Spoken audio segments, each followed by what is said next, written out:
अरे का करतलू है घरवा में? निकलो तनी खाना पीना देबू। लोग काम को के आई रहता थाकल नहीं तो घर में घुसा रहता रे। निकलो आवा कहाँ बड़ू?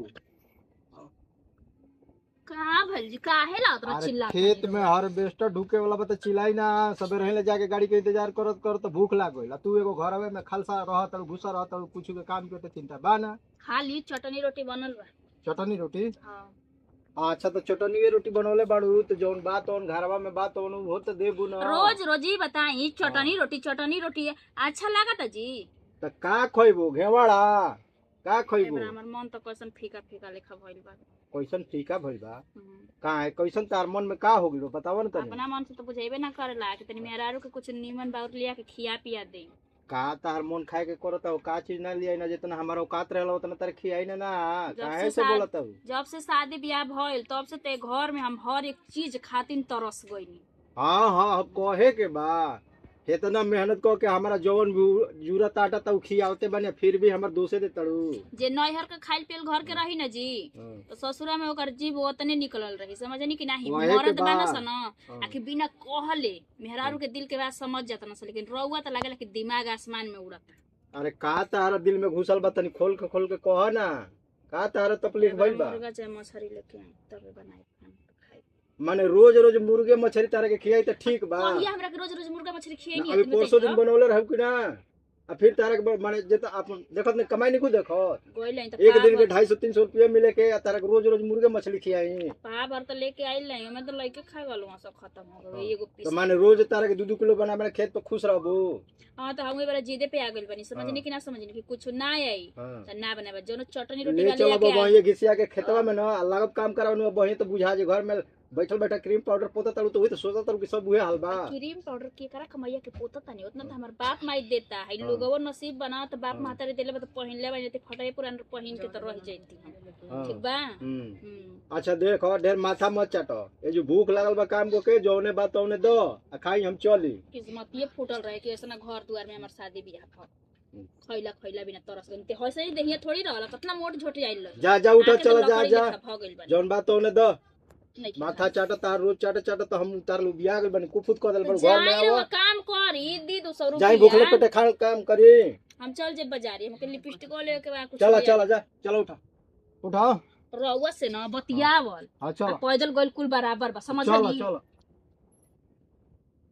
टाई मछरी ले ला जाओ। ए दीदी ए चाची अरे आइल बा जिंदा जिंदा मछरी ले ला जा जे ना खाई उपजताई। अरे ठंडी में खा लो जाओ खा ले बुझे तो ठंडा तो कम से कम ना लगी। ठंडी में मरद से झगड़ा कबो ना करे के चाहिए। ले आई मछरी ले लो जाओ। मन तो करता कुल जाके छोड़ छाड़ के सूत रही। रोज सब्जी रोटी ह तो चटनी रोटी ह तो नेनुआ का एगो सब्जी सीख ले बाना लौका फरल बाटे रोज इहे कुल बनावा घोटाता हो नैहर का खैले पिए ले बानी चटक मटक त जीभ हमार मानत आवे खाली सीख ले बाना न कि जतनी कमाता नहीं ओतने में न तो खियाई बा पियाईब पियावा पिया जातनी अब अपना भाई के फोन क के ले आई मछरी बोलाईब तब ले ला जाओ मछरी। अरे जिंदा जिंदा पियासी बंगुरी ले ला जा। बाप रे मछरी वाली जा तनी मछरी कीन अब आई न तब इनका के हम समझाए कुछ बोली त काहे हो खाई पीना ही मर जाई खैला बिना तनी अदल बदल के खाना बनेला तो ठीक लागेला। ए के हाजी ले ला जा हो दीदिया मछरी आई ता केने से मछरिया ये कोनिया। अरे खरा में से निकला हो उतरवा।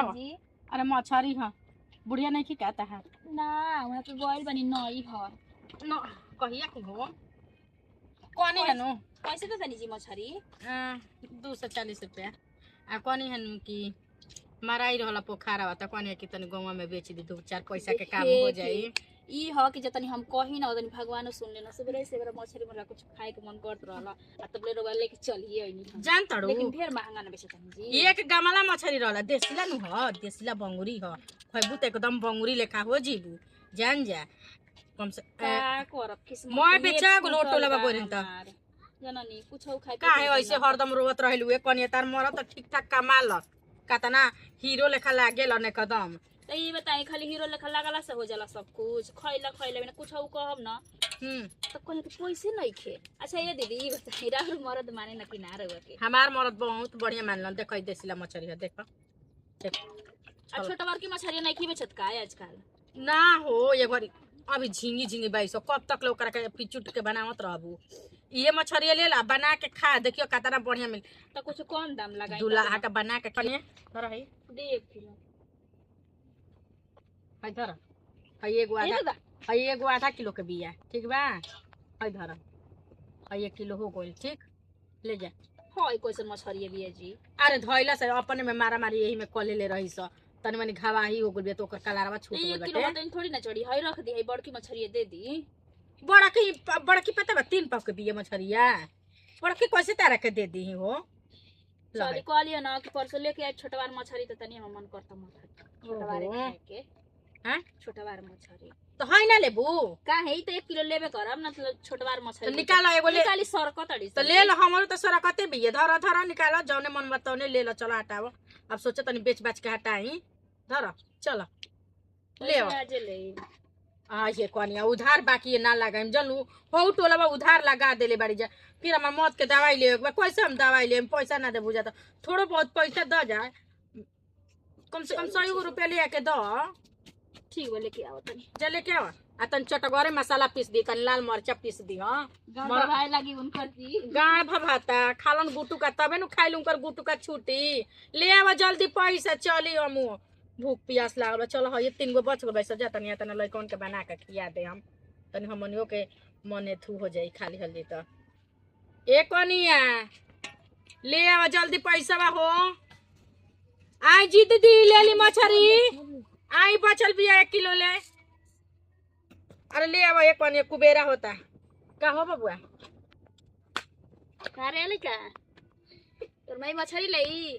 हां ले ले जो बना ले और ले ले परसों है तो तुम कोई बना काम पर जाना नहीं रहता तो दिक्कतें ना हो। चलो अब का कहीं हो टोला बा उधार बाकी लगा दे रउवे से ले ही ना जा उधार बकाया ऐसा थोड़ी ना बाकी और पैसा जान तो सब यही से गांव में बेचल बंद कर देले बनी।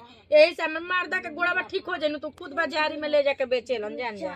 ठीक बाटे अपन उधारी के चलते हम गांव में बेचे के नहीं ले जात मछरी जान लू। हम उधारे दीदी राउर ना लगाई ना समझ आई बहरिया ना अब ओने का करे वो भी ओने ले आइलो हम घर में से ना निकले तो जा तनी दुवरिया पे ये तो 3 गो 22 1 किलो ले 22 ये करो के बेच दे तनी। गरई के मछली अच्छा तनी बड़े बड़े हो जसनु ले के तारा के 1 किलो 1.5 किलो दे दे हम, ठीक बा ले आई मछरी। चलो तनी ये बड़ा मछली बनाई खूब चटकारे किता है लाल मिर्च उर्च डाल के ओकरी बाद से चावल बनाई बा खूब खाई। अरे कहां बड़े रे की बात है बड़ा मछली। अरे मछली ले बड़े कहां से मछली ले लो? रोडा पे फेकल रहे तो उठा के ले काहे के किनलू हा? काहे ना अरे कि मना कइले रहनु कोई मत किनी हो।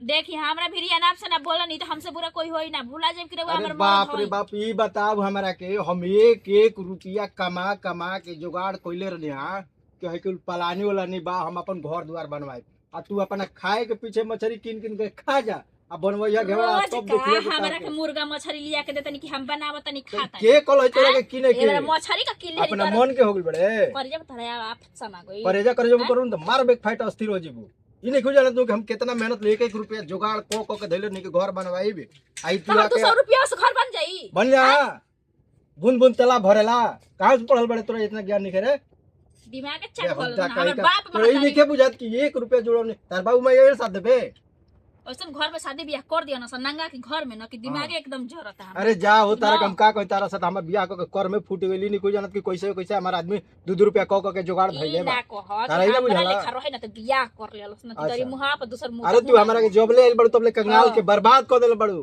मैं हमर कुल गति के पहुंचा देले बड़ू आ खा खूब दलदरा ठूस तारा पेट भर न तब दूसर खाई आ मछली मुर्गा रोज खा आ बनवा लियो घर महल बनवा लियो बेहुदा कहे का मन तो कहले शिक्षा ला के मार दे ई मरद हकी माथा के दर्द हमरा भइल बटे हैं जा तन यही बेर अपना बाप भी फोन कर अब कह कि इतना तो हम लोग के कपारे पे बोझा रहनी भारी रहनी तो काहे न जब भइली त नमक चटा के मुआ दिहल जा काहे ऐसे न घर दियर में हमर शादी बियाह कर दिहल जा खइला खातिर लोग बोलेला हो हां जितना मछरी न किनी उतना ई भाषण हमरा के सुना के मरद चल गइल।